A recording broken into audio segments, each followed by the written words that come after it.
Hey, PowerHouse Fencers. This is Dan and Alyssa.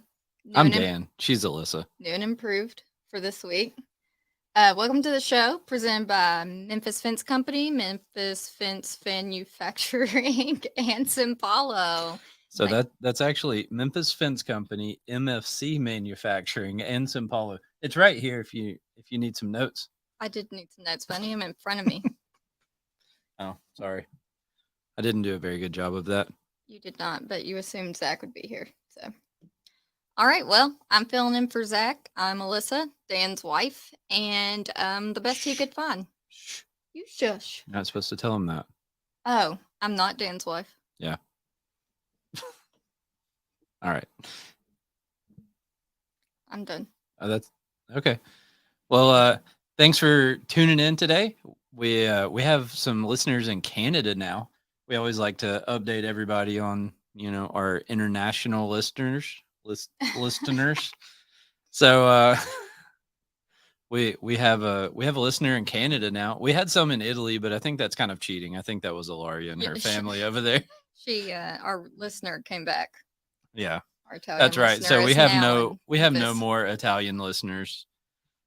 We are live, so I just put the phone number on the bottom if anybody wants to call in. What is it? What is the number? Yeah. I don't know. Every time. 901-878-4987. That is the phone number for Simpalo. So in today's show, we've got one of our vendors. Someone added him to the studio. I was going to let it be a surprise, but there's Brad. Boom. Here I am. Yep. Surprise. And so we're going to talk about some vendor relationships. Why we care about the vendors, what makes a good one, how do we find a good one, and what do they need from us, and how can we help keep them happy, and things along those lines. Because ultimately, we can't do what we do without our vendors, and we all depend on one another to get this whole thing done that we're trying to do. All right, let's do it. Okay. So first, we'll run through our old business real quick. We're still working through the onboarding stuff with Job Nimbus. We have been through a few sessions with them, and we set up our QuickBooks sync and all of that, and kind of just working through it. And I actually put the first real job in there today.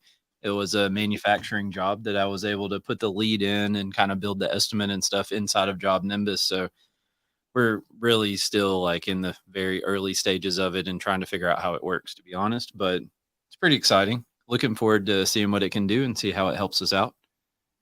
And we'll definitely share more as we go along. You have any other old business? No, I don't. No? Okay. Well, since this is my first show, I don't have old business. Alaria, yes. You have any old business? No, I don't. Oh, okay. Sorry. All right. So now, Brad, we do this thing in our show where we learn some Italian. Okay. All right. So you didn't know what you were getting into there, but our word for the week is vendor. So now Ilaria tells us how to say it in Italian and then makes fun of us for not being able to do it. Singular? Yeah. Venditore. Venditore. Venditore. You did it. Look at me. Brad, I feel really fancy now. What you got, Brad? Vendiore.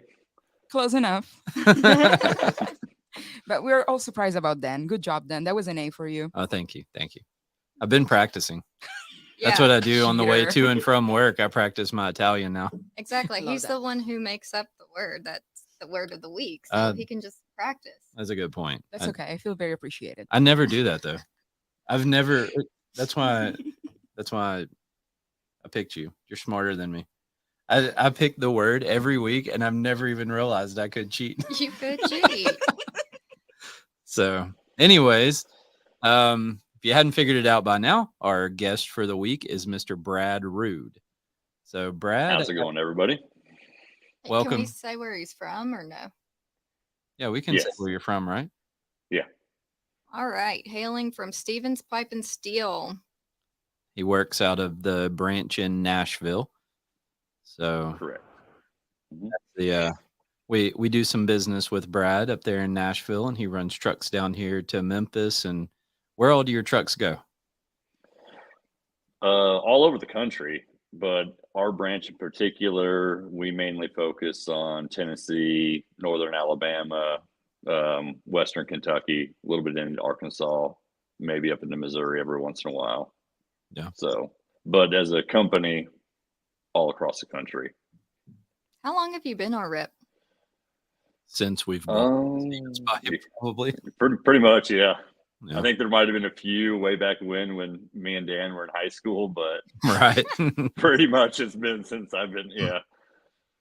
It's been probably 10 years or so. Yeah. Wow. So, what do you do at Stevens Pipe? I am a sales rep out of the Nashville location, but at a branch level, I wear a little more than one hat. So we also, I handle some of the purchasing, managing of people, and the employees coming in, everything, making sure the trucks are loaded to go out, making sure customers are loaded. I mean, we wear all the hats at a branch level. Yeah, and so y'all have customers that come in and like place orders and pick it up there on the yard, and then you also have people like us that would order it from you and you ship it out too, right? Correct. Nashville is a huge pickup market. So during spring, summer months, it's not uncommon for us to have 30 plus customer pickups in a day. Wow. So what kind of stuff do you keep in stock there on the yard that somebody could show up and pick up? A lot of it is wood. Stevens Pipe in Nashville, we are one of the bigger branches that stocks wood. A lot of aluminum fencing, chain link, PVC, pretty much all of it. Yeah. So a lot of residential focused kind of stuff there. A lot of residential focus here in Nashville. Nashville's kind of a market where a lot of people don't have yards. So we are the installer's yard. So it's pretty much a day-to-day basis. I'm seeing the same people, getting what they need for the day. Right. I'll be honest, I didn't know y'all were big in wood. So is it like pine, the Western red cedar, just all of it? Nashville is primarily for us a pine market. So we do have a little bit of cedar, but for us, it's mainly pressure treated pine. Isn't that surprising? Because like we in Memphis think of Nashville as being like a wealthy city.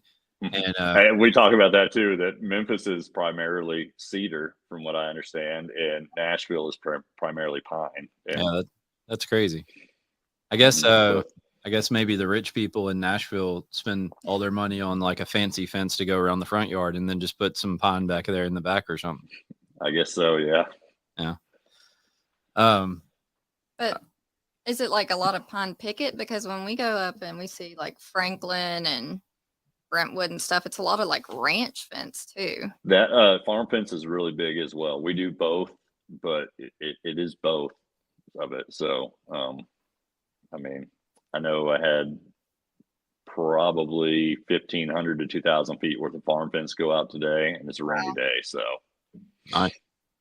Yeah, there is a bunch of that stuff up there, that kind of south of Nashville. Like she said, I didn't really think about that. It is. It seems like there's a lot of people from out west coming in California that the land and all that stuff is a lot cheaper here. So they buy 5 acres and fence the entire thing in, and they will throw a farm fence around it, throw some wire in it instead of chain link. So yeah. Well, they're in the country now. They got to have a country fence, right? Exactly. Yeah. Yeah. So the only reason farmers. the only reason I know they sell wood is just from hearing Brad complain about, having to go out and load trucks and stuff. I know.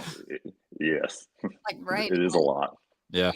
Around COVID or like a little bit after COVID, I can't remember what, but they were always can't remember if it was you or Randy, but they said just email Brad. He's probably out on the yard loading people up. It's just easier to email him. Yeah, kind of. Like I said, at a branch level, we wear all the hats. So if I have a guy that doesn't show up, customers still want loaded.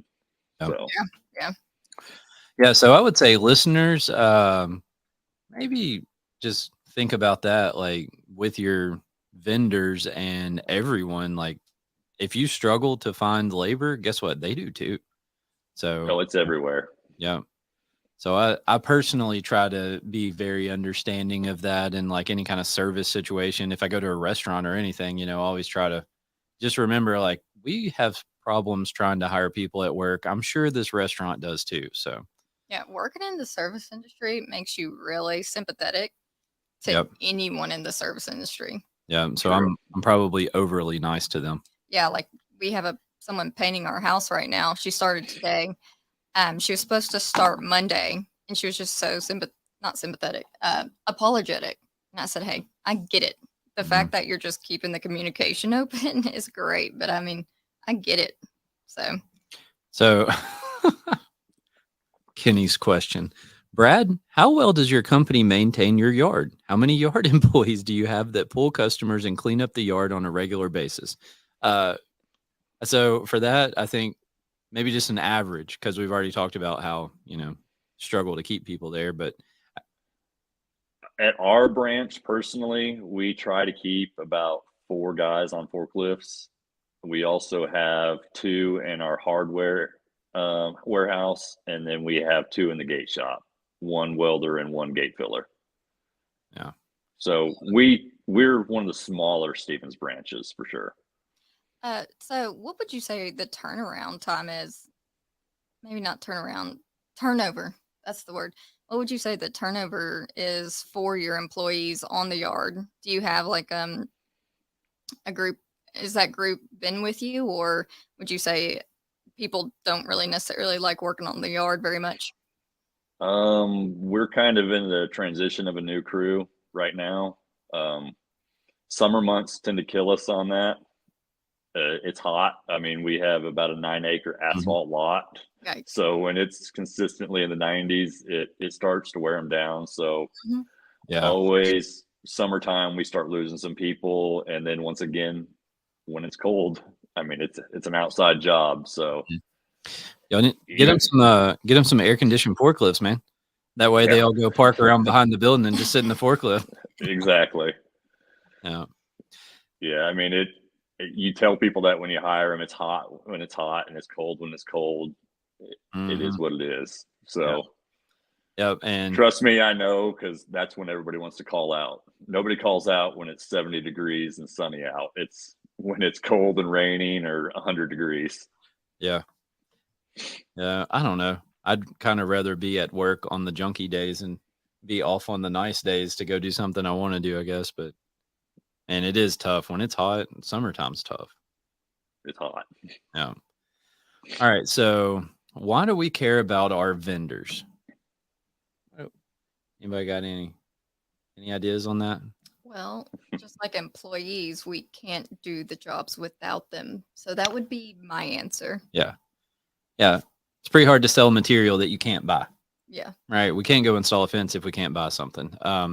And granted, a lot of people out there just going to the box store and like that's a whole different situation. But a vendor is a part of your team. And I mean, you can't do it without them. You got to find somebody that's going to take care of you and you got to take care of them. Yeah. So I have in my notes here, you ever been in a bind and needed somebody to help you out? Like you're not going to go to a box store. You're not going to call somebody that you've pissed off every single day of the month and ask them to do you a favor. Like you gotta take care of people for them to be willing to try to take care of you. So what makes a good vendor? What do you think? Okay. And don't cheat. Don't read my notes. Oh, wait a minute. Brad, did you have anything to say about why we care about our vendors? I mean, you kind of hit it on that. I mean, it's the same with us. We have vendors as well that we need our vendors to be able to have product to sell, and you guys need product from us to be able to install. So, I Yeah. mean, it's very important to have good vendors. Right. So Otherwise, we're kind of at a standstill. yeah. So what makes a good vendor? Okay. Well, Memphis Fence is also a vendor of fence material. So I would, so a little bit of my conversation will be us as vendors to like homeowners and stuff like that, or over the counter sales. But I think one thing is the expertise that they provide. So like if a homeowner comes in and needs to repair the fence themselves, I think it's good for us to take note if they're missing something that we think they need in a stretch of fence, just so that they don't get home and they don't have something that's crucial, like tension bands. So to me, it's expertise, and I would say that's a big thing. So you're kind of talking about the scenario of like a old school feed store versus going to a big retail store Yeah, and buying like- your dog food. Like, I mean, you go to Lowe's, you might see one employee the entire time you're there. Mm. So, I mean, if you have a question about what you need, Good I mean, luck. Google. You'll see 10 of them, but nobody can answer the question. Yeah, Exactly. Well, because their first day was like, 2 days ago. So, Yeah. that's if you can catch them when they're running away from you. Yeah.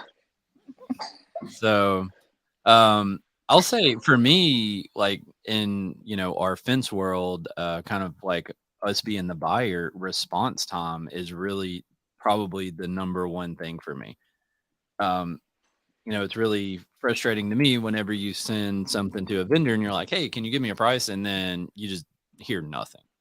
So I guess response at all would be a part of that. But, we're not the best at forethought and planning in advance. So a lot of times we maybe will send something to a vendor a couple days before bid time, and like, we need prices back. We can't wait a week. That never happens in the fence world. Yeah, right. Never. Right. Also, like, it never happens that a customer calls and is like, hey, I need a bid on this. Can you do that in the next hour? I'm going to need that bid in an hour. Oh. So Brad has a visitor. Yeah, I got a visitor. My son just got home. That's cool. Yeah, so like I said, response time is a big thing for me. And then, maybe people who are willing to go a little bit extra when the occasion arises. So a lot of times, I mean, you see in like the fence Facebook groups and all that, where you get called to do a repair and it's some prefabricated fence. And, I don't know how many people make that stuff, but a ton. And you've got to try to match it to replace 3 panels. I mean, nobody likes doing that. We don't like spending 3 days trying to find some material to replace 3 panels. Brad probably doesn't like doing that either, but I mean, it's all part of it. Yeah. And I mean, we're here to provide a service, and a part of that service is doing somebody's little repair. Because guess what? Next month or next year, they might want to, fence in their new facility that they just bought or something. You never know. Got to take care of everybody. True. Oh, and kind of back to Alyssa's point, I have thinking about your list when they enter it. A lot of times you'll get a list of material and like just mindlessly duplicate it and not even think about it. But, having somebody who would actually kind of think, and like Brad will call me and be like, hey, these posts are some weird length. I think that was the last time it was that deal with that Schedule 80 pipe on it. Mm-hmm. And I think you called me and asked me something about the length of the post or something like that. And I was like, yeah, it's right. But, I mean, as we've kind of been testing Simpalo, especially in the early days, there was some real mistakes in there that you called, and I was able to, one, correct it and bid the job right, but also go into Simpalo and get that fixed too. So, well, and a lot of times, like what you said, a customer will come in and they'd ask for some material, and so I just ring them up for what they want, because I guess I just didn't think about it too much. But our yard guy would come in, look at the list, and he'd be like, are you sure you don't need this, this, and this? And normally they'd be like, yeah, I do need that. So I think that's good, just to get that extra step. I mean, we are, like I said, we are supposed to be the experts. So that's what they say. That's what they say. We at least work at a fence company, so We're experts at something. That's right. Exactly. Don't know what it is. That's right. So Kenny asked, what would you say is the most difficult product to keep in stock? And what are some of the hardest material and fittings for you to get right now? I mean, difficult as in pulling it and getting it ready, or I take the question as being like maintaining the stock. But what do you sell out of Yeah, all the what's time? flying off the shelves? Wood and aluminum go really quickly. Hey, after this, can you let me know specifically? I'm gonna go see if I can stock up. Yeah. I mean, that's just with wood, aluminum, chain link can go fast. I mean, depending on your stock, if somebody turns in a big order, that you didn't see coming down the pipe, I mean, it changes things really quickly for you. Somebody shows up and buys you out. Yeah. Hey, I guess that's another thing that I didn't have in here at all, but that kind of brings up another good point is maybe communicate with your vendors. If you do have a big order coming up, maybe try not to be the guy that just shows up and's like, hey, I need to buy all of this. Maybe give them a little heads up so they can kind of prepare to fill your order too. Probably good Yeah. point. I mean, an example of that, I had a 1,125-foot farm fence going out today that the customer warned me last week that it was coming. So I was able to make sure that I had an order in with my vendor to make sure that I was prepared and ready to go for that. At least it gave you, I mean, even if you didn't have the replacement stuff in stock, at least it gave you a week heads up and, to you get it ordered. Yeah. get your replacement order in. Yeah, for sure. Mhm. Yeah. Good point. Did they go ahead and buy it, or did they just give you a heads up? They bought it. I loaded post today. Because So. I know I feel like something that we kind of struggle with is someone might come in and do this huge order, and they're like, "All right, I'll come back at next week," and then they never show up. So I guess, I don't, we don't deal with a lot of walk-ins like that, but right. Yeah. you start to learn your customers on who is going to come in and do, like they said, versus who is probably giving you the runaround on it. So, I mean, that does factor into it a little bit. Yeah. Yeah. And so, like, for us, I mean, the way we function, we're not trying to sell material on the scale of like Stevens Pipe or, a branch or anything. It's a lot of just local, smaller contractors will buy some stuff from us here and there. And then we're really good at having like random stuff. We sold a guy a bunch of 2-inch rail ends the other day because we had like 95 of them sitting over here. Then nobody else had any. So, that's kind of where we sell a lot of material is, like I said, small fence contractors, some municipalities, things like that. And kind of the way we operate, if it's a special order thing, like they come in and they pay for it before we order it. So now we have had some customers come in and be like, hey, I need to buy 5,000 feet of 8-foot tall 9-gauge. And we're like, well,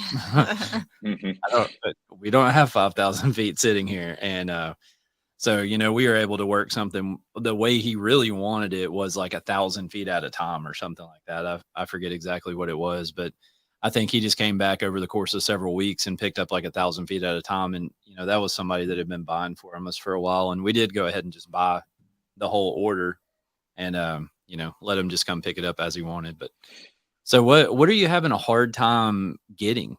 Is there anything that still is, tough to get? Not as bad as it was. I mean, COVID, of course, changed some things for us on how we buy things. I mean, there was a point in COVID where you turned to order in and I told you when I could fill it, and then you came and got it. So, right. And that was pretty much across the board with everything. Right. I mean, we would get one truckload of pickets in a week, and we'd had orders lined up.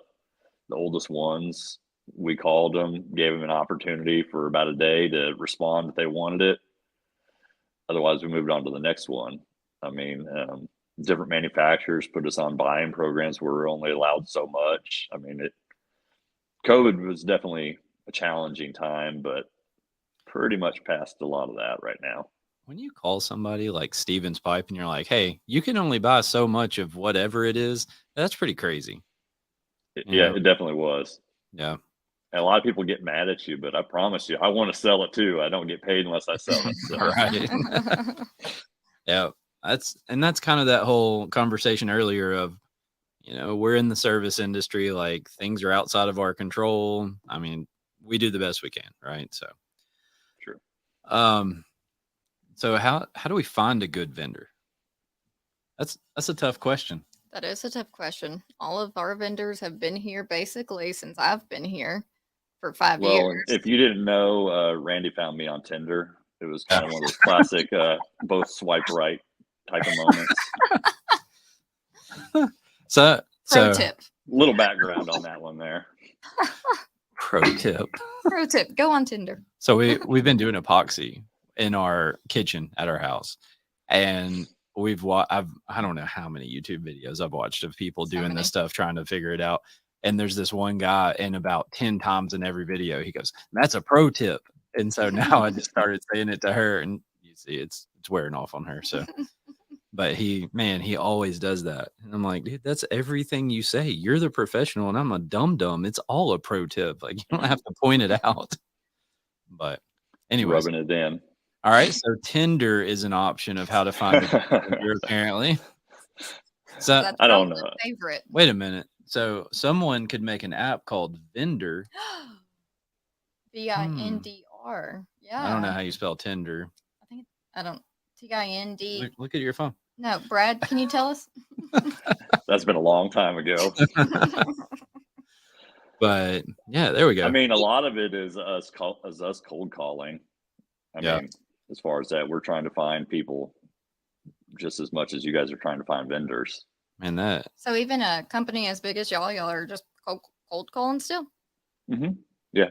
y'all have like a department in Kentucky that does that, or do y'all do that? there at the branch Anybody level? in sales, yeah. We have 3 sales reps at my location. Any sales rep in the company is most likely cold calling.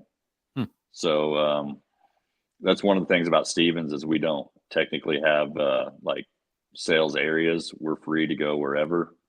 Oh, so kind y'all of the- can like compete, overlap with other branches and stuff like that? Well, we use the branch to sell the to get the material out, but it kind of gives you guys on your end, there are certain companies that they have a territory.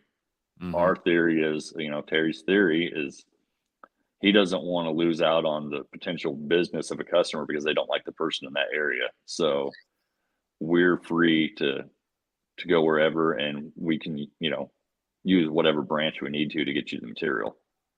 Yeah. Yeah, that's cool. That would be a cool story, the history of Stevens Pipe. But we don't have time for it today, but I think that would be cool. Yeah, I agree. So So how did y'all get hooked up with Stevens? I have no idea. Okay. I don't remember. It happened more than like 3 weeks ago. I don't remember. I know there was I know there was some resistance because of that old mindset or reputation of Stevens Pipe that like, oh, we're gonna get some seconds if we buy anything from Stevens Pipe. I know that kind of conversation was had early on. I don't know. We may have gotten a cold call. Somebody may have stopped by. I have no idea. But I believe it was a little bit of both. Yeah. I mean, Randy was very hesitant, at Yeah. first, which I actually prefer that a new customer is a little hesitant. I mean, that's a good point. It kind of shows it's loyalty. it's kind of like dating.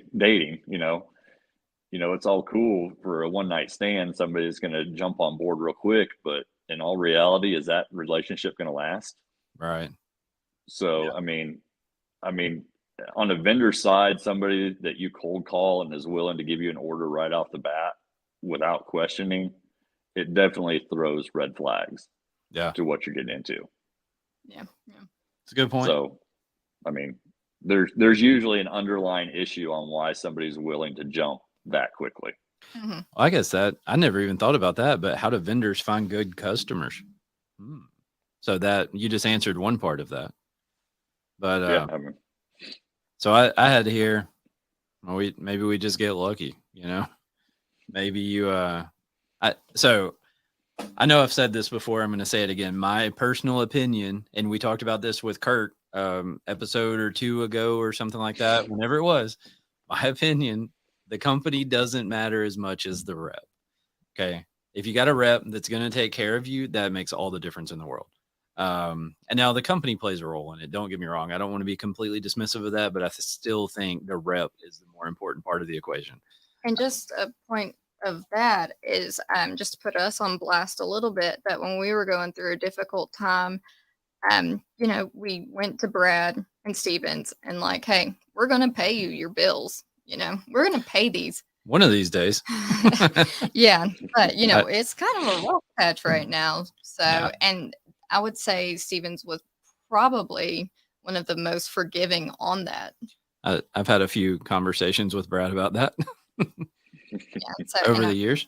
I mean, so that goes to Brad as the sales rep and Stevens probably just as a whole, because I mean, Yeah. Brad can only do what he can do, you know. Right. That also goes back to the relationship that we built, you know, and the trust that we have with each other on being able to do that as well. So Still looking for a coffee sponsor.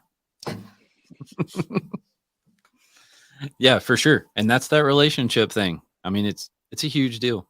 I think a lot of people are dismissive of it, but it's a big deal. Yeah, trying to get the low price, but Yeah. And, you know, I don't know. What do you, Brad, how many people do you think split orders? And I don't mean like, you know, somebody showing up and they're going to go to the box store and get their concrete for their 180-foot job. I mean, you know, somebody that's like buying a job that's a truckload. How many people do you think would buy the wire at one place, buy the pipe somewhere else, and all that just to try to save a little money? Versus how many people just kind of like buy the job lump sum? it does happen, but I would say for the most part, as far as my dealings, that a majority of them are, you know, the job. Yeah, But that's good. once again, I think that's, you know, that's on me and the customer building that relationship to be able to do that. Right. But Yeah, I mean, there are times that people do that. So I kind of believe in the whole, I don't know, maybe it's like the morals or the ethics side of it, but I think whoever's got the best total price is who I want to buy the material from. You know, I'm not going to say like, we don't buy everything we buy from Brad at Stevens Pipe, just for the record, but we do buy a lot. what? Yeah. Yeah. it's about to hang up. You know, there was some talks about a trip to Kentucky one time that kind of just went away. Maybe that would help us change our opinions a little. I don't know. Okay. Just kidding. But no, I do think like if you're going to get a quote from 2 or 3 different suppliers, whoever has the lowest price, in my opinion, is who I'm going to order the thing from. As long as, you know, all of the other factors are there. Like I'm not going to order it from some, you know, if I'm ordering a $50,000, $75,000 worth of material, I'm not going to order it from somebody I've never dealt with before. But, you know, if there's 2 or 3 people that I know and they'll do it, then, you know, I'm going to look at the total price, not split up the order like that. But also as a fence company, like that's how we want our customers to treat us. We don't want them to come in there and be like, oh, well, you were cheaper on this section of the fence, but somebody else was cheaper on that one. So we're going to split it up. Like, you know, that doesn't really seem to be like the right way to do things. Right. But anyways, so do people like interview vendors? Does that happen to you? I mean, I know there's like a bunch of talks and stuff like that kind of at the front end, who we are, what we do, all of that type stuff. But I mean, is there ever kind of a more, I don't know, formal or thorough like vetting process than just kind of having some conversations? Not really. I mean, I, I wouldn't say so. I mean, to me, like I said, it's more like building a relationship. I mean, I, you want to be able to get along with who you're going to be buying from. So having the conversations and not necessarily fence related, you know, Mm-hmm. somebody that you can have something in common with, you know, and be able to work with. I mean, it adds a lot to that. Yeah, for sure. So there, I mean, I definitely have a lot of customers that I would consider friends at this point now, more than, you know, just a customer of mine. Right. Yeah, and that's cool. I mean, it's a good And way. that helps with things. Yeah. Yeah, for sure.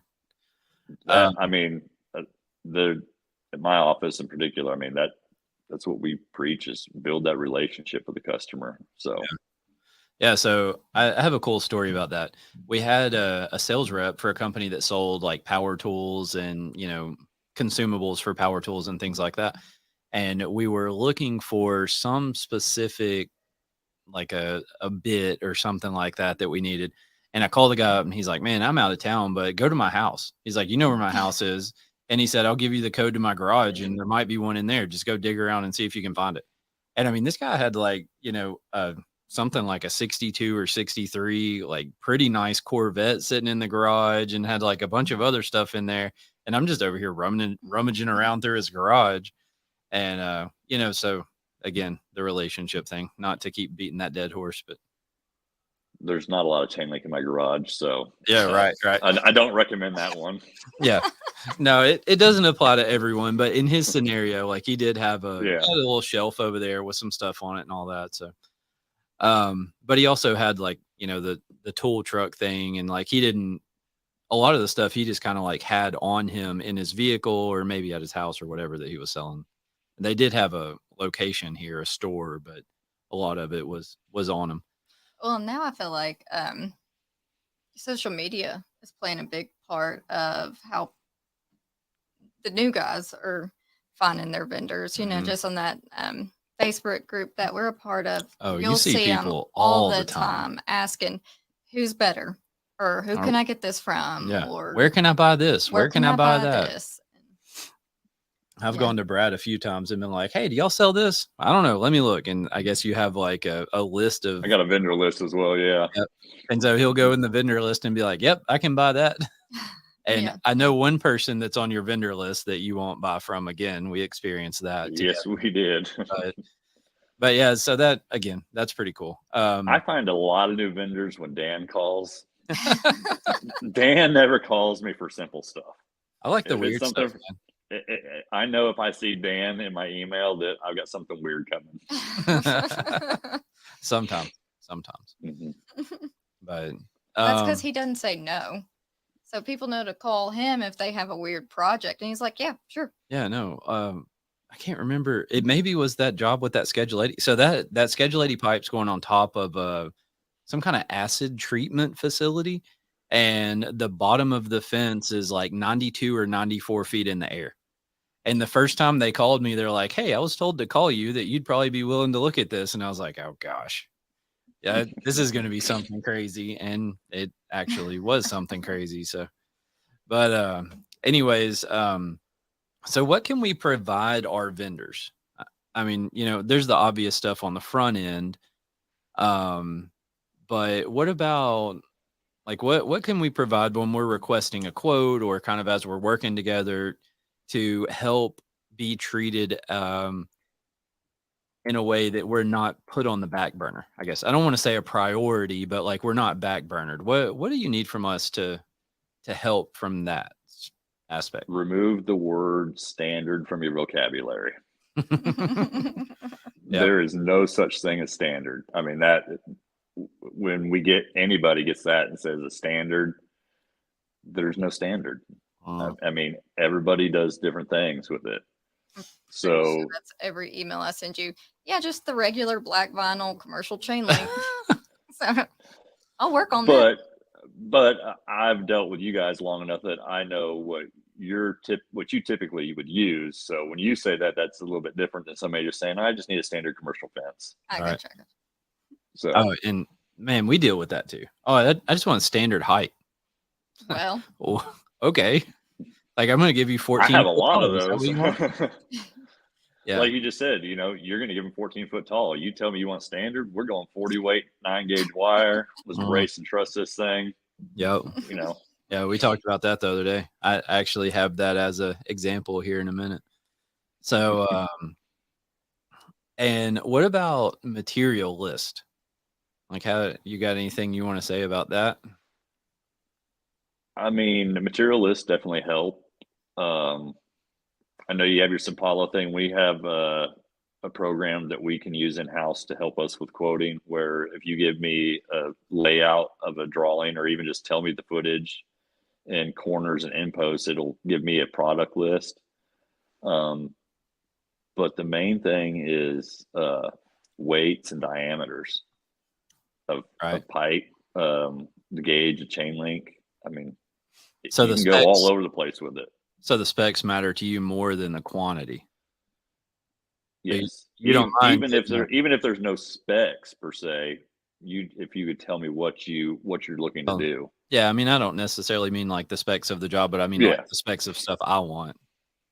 So, okay. And I mean, on your guys' end is, when you're selling it, it's going to make you sound more educated and it's also going to make sure you're comparing apples to apples with who you're going with. If you can say, hey, I quoted, SS40 and 9 gauge wire, and somebody comes back and say, well, you're $5,000 high. Well, what do they bid? I don't know. It says standard commercial chain link. Yep. So it can help you get that second look on your end and help make sure that you're, comparing apples to apples with somebody else. So in my personal experience, that's a hard sell. It's a really hard when you have a customer that most of the time they're just non-responsive, right? But when you are in a situation where the customer's like, oh, you're a little bit higher than them, 5,000 higher or whatever. Well, what did they bid? Well, I don't know. Like, I just told them I wanted a chain link fence, and so I don't understand this whole thing, but we've fought with this a lot in the residential world. And that was one of the reasons we just stepped away from it. But like, the consumers don't even know what they're asking for, what they're getting, what they want, what they need, none of that. They just say, hey, I want a fence. So, True.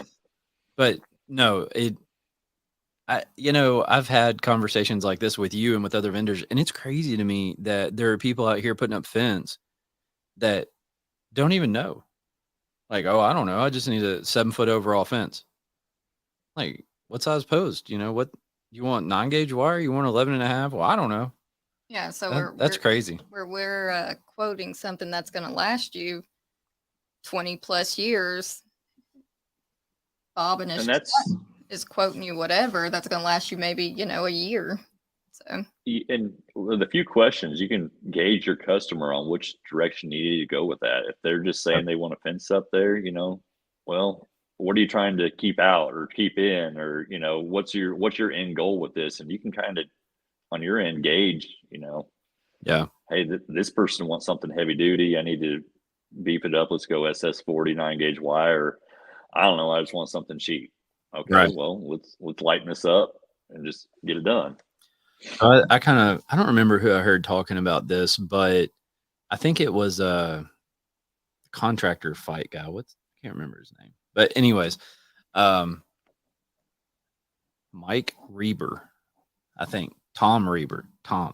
Anyways, so I think he was the one that said it, but like, instead of really having a budget kind of conversation, he kind of takes the approach of, he'll do kind of like what you're saying, Brad, and he'll talk to him and he'll be like, okay, if we put in like a nice heavy duty commercial fence, it's going to run you around $30,000.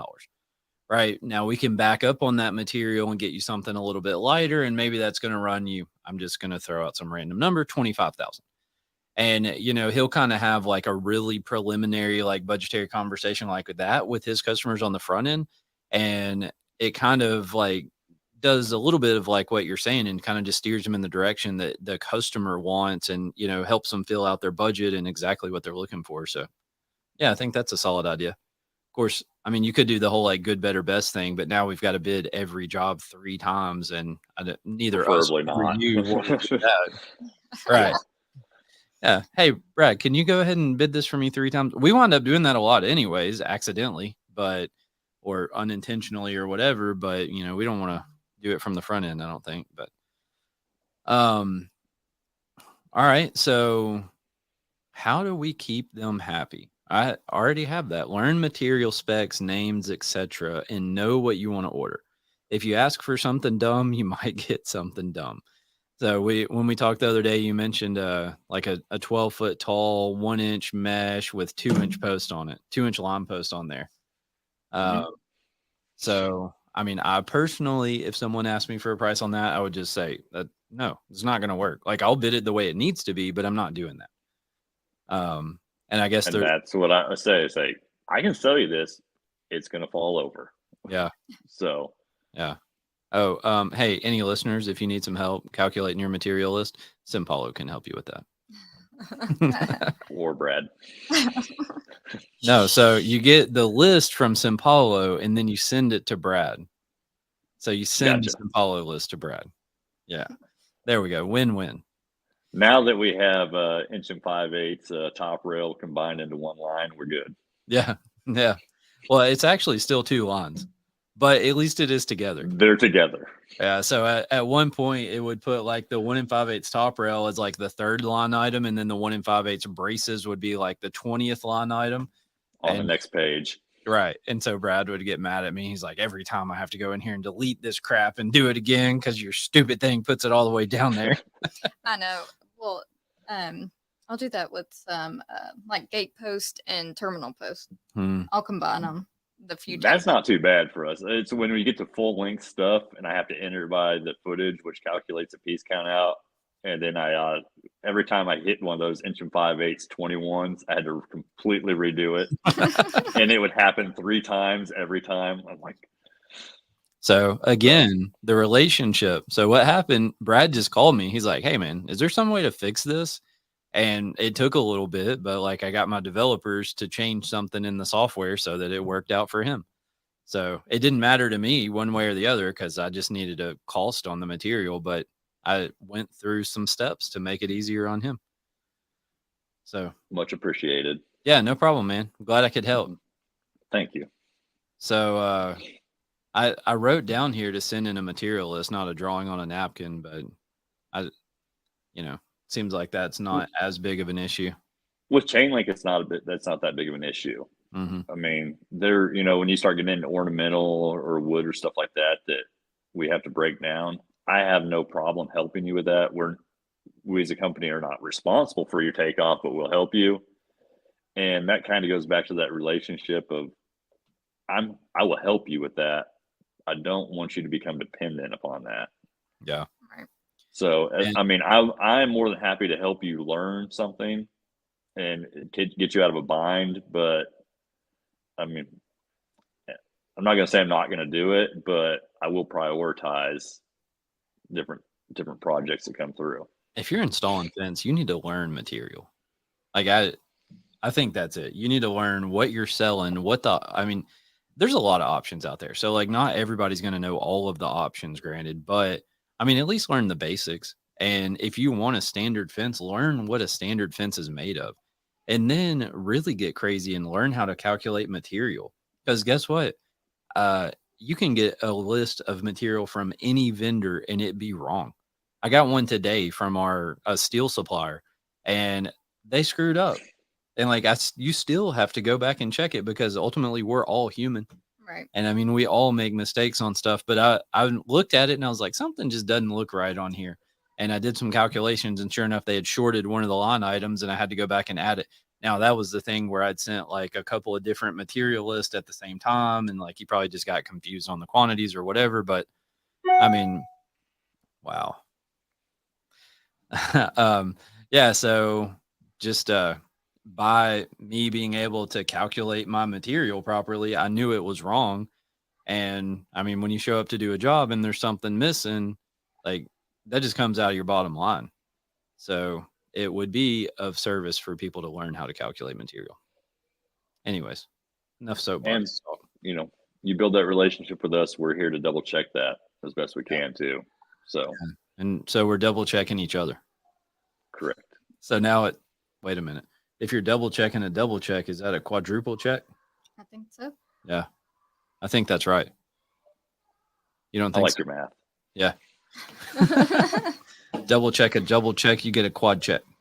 Quad check. Quad check. So what do they need to provide us to keep us happy? We already talked about service, response time, material in a timely manner. To me, I think just like, you should do with your customers, I think your vendor, if you're someone you're buying fence material from, should communicate with you. I recently had an experience with a service company in another industry. And so I dropped my truck off at a body shop to get some work done on it. And these jokers, we dropped it off the Monday we were going to Las Vegas, which was like the week of August 21st or something like that.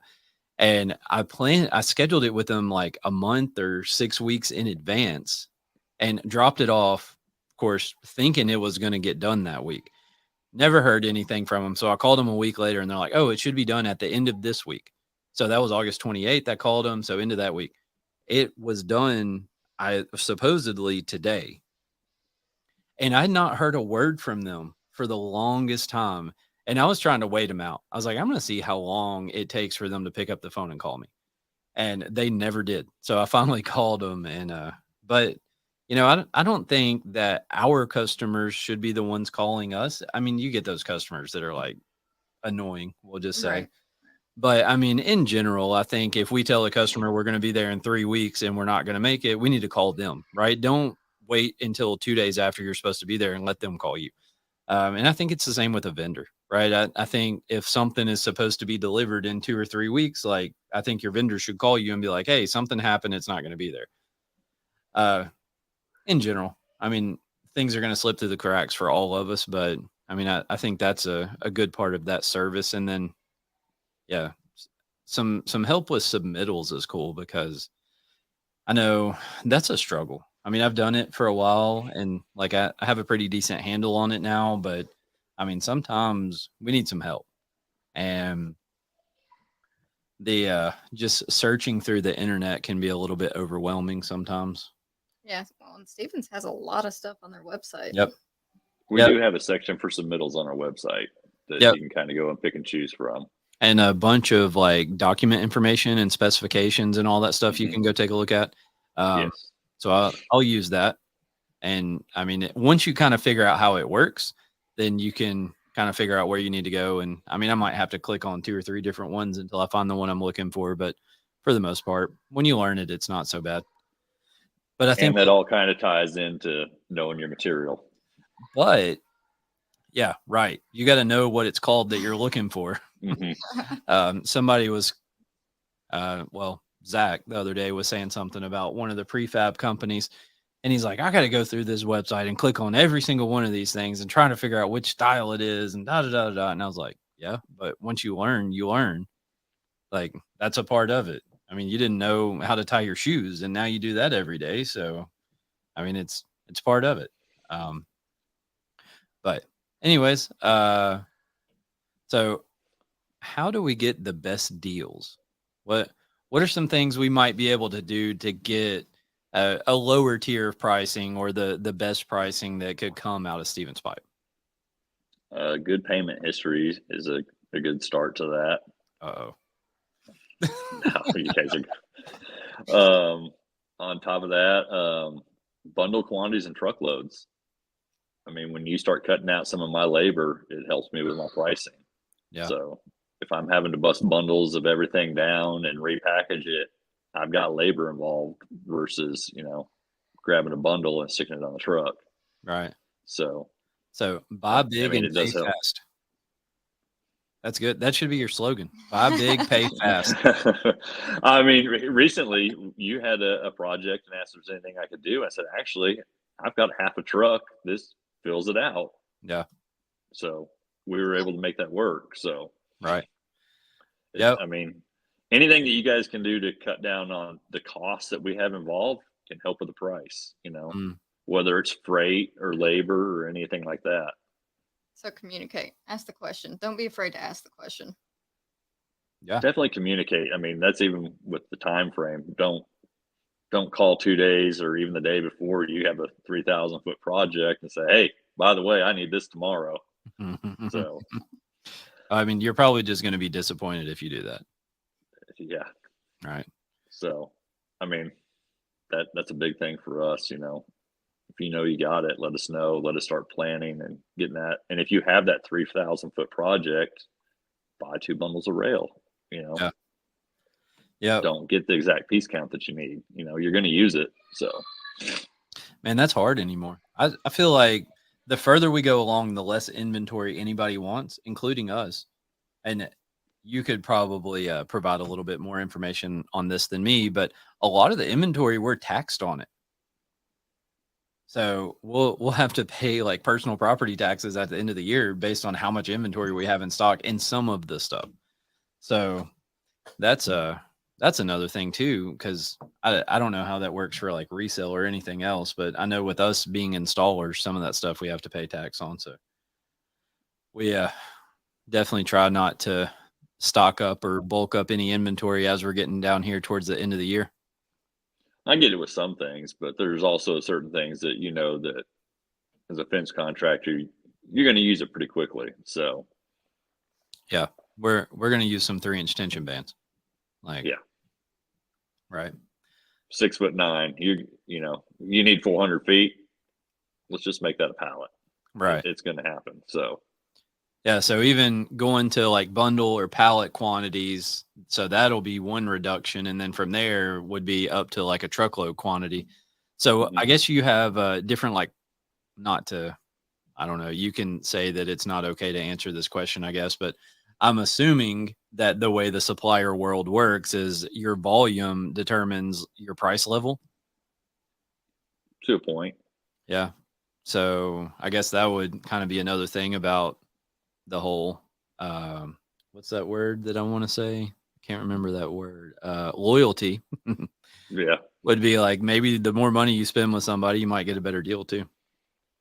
For sure. And you probably don't want to be the person that gets a quote on stuff all the time and never buys anything. Like, that's probably not going to the top of the list. Probably not going to help you out a whole lot. Yeah.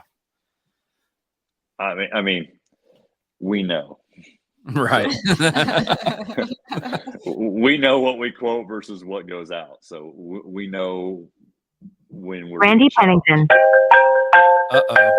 Uh-oh. We have a caller. Your Tinder date. Yeah. Let's see. Hello, caller. Hello, Mr. Rude. This is Randy. What's up, sweetheart? Not a whole lot. Are you sure you're going to have that deer price for me in the morning? And that is the material that I am going to have to go over with you. Yes, sir. Damn. Look at that. 6 p.m. and still on the job. Mm-hmm. Which one of us? Both of you. All right, boy. Well, I'll see you later. I've listened to his episode too. I'm more that early bird type person. Yeah. Yeah. We're kind of opposite ends of that world. Mm-hmm. I've noticed. Yeah. It shows. When I show up early in the morning and I get the 6:30 in the PM email from Dan. Yeah. And then it starts your day off perfect because it's already waiting on you and you know it's going to be something crazy. It actually isn't bad because I have that time in between before I'm being bothered to try to start looking at things. And then like 4 hours later, I get to look at it and ask you questions. Yeah. All right. Yep. That's all I got. We're done early this time. I guess I'm just not interesting. I think we just Well, normally Zach's on here, and I feel like the introduction and story time and the talking with you and Zach runs probably about 10 minutes, and me, I'm just cut and dry. I think you need Elisa by your side to keep you keep your line. Yeah, Mm-hmm. that's what she does. Yeah, good job. That is my job. So Yep, that's her role in life, is to keep me in line. Somebody has to do it. In You fact, should really pay her more. yeah, I know. For sure. She agrees. I'm sure my wife would too. Yeah. What's on the wall behind you? Family photos. So I had the choice of dining room or bedroom to do this. So hold on, I'm gonna see if I can go full screen. How do I swap to Brad? I mean, I could pick the phone up and put it up there. But is it just a little photo in a big frame? Yes. Oh, I'm not a designer. I was gonna say kind of like an artistic touch to Yeah. the family photos. so I've been looking at those the whole time trying to figure out what they were. I was wondering if it was like a little picture at the top with, like a bio or like some text underneath it, but nope, just a picture. It's something that my wife has picked out. Understood. I understand. Yeah. I just live here. Yeah, I get it. Me too. I'm really just the labor. You are. Yeah. Oh, I don't even do that. Even admits it. So I always tell her I'm just here to tote the kids and pay the bills. Yeah, but you sleep too late to tote the kids. Yeah, So. it works out. All right, Brad. Well, you got anything else? You got any advice for us or the listeners or anybody?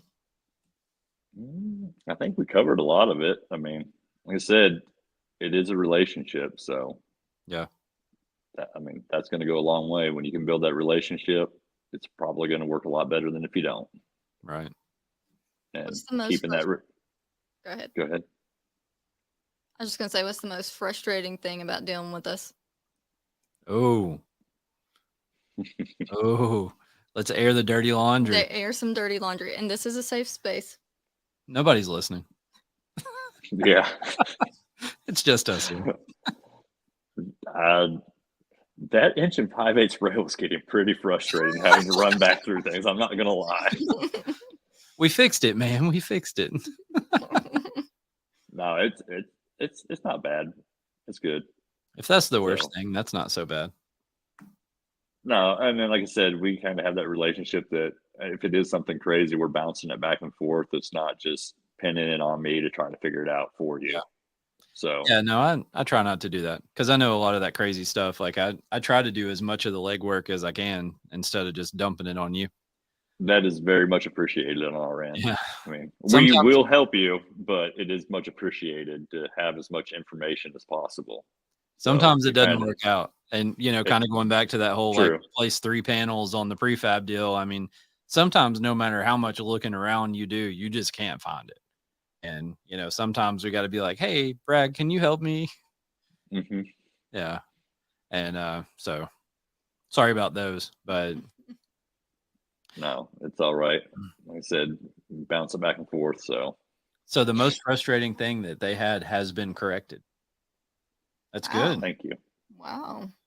That's cool. I'm glad it's still fresh enough in his memory that he's not thinking of anything else though. uh, No, it's all Laurie? good. You got anything? Okay. All right. Well, I guess we're gonna end this. So Sounds good. Thank you for having me on. Thank Yeah, you man. for your Thank you. business. thanks for being here. I guess people can look you up if they want to find you, but you want to Yeah, like Stevens throw out Pipe and Steel in Nashville. Yeah. So yeah. All right. Well, Monday through Friday, there every day. Apparently working on deer fence first thing in the morning. that's probably an exciting one, huh? hmm Yeah. That's I one remember- that I have to get help myself on. So Yeah. I remember, wasn't it? Is a guy in like Alabama or Mississippi or something like that? Is that right? That does that? yeah, we have a rep in Alabama that he helps me out with that. Yeah. So Yeah. That's like I all. said, that's another thing with us being all over and having reps that we can use. I mean, we have a lot of people that have been in the industry for a long time that if I don't know it, I can find somebody that does. Yeah. Yeah, for sure. Nobody knows it all. No. So, all right. Except man. for Randy. Yeah, that's right. Of course. course. Of course. All right. Well, I appreciate you being on, and thanks everybody for tuning in. We'll see you next time. Thank you. Bye.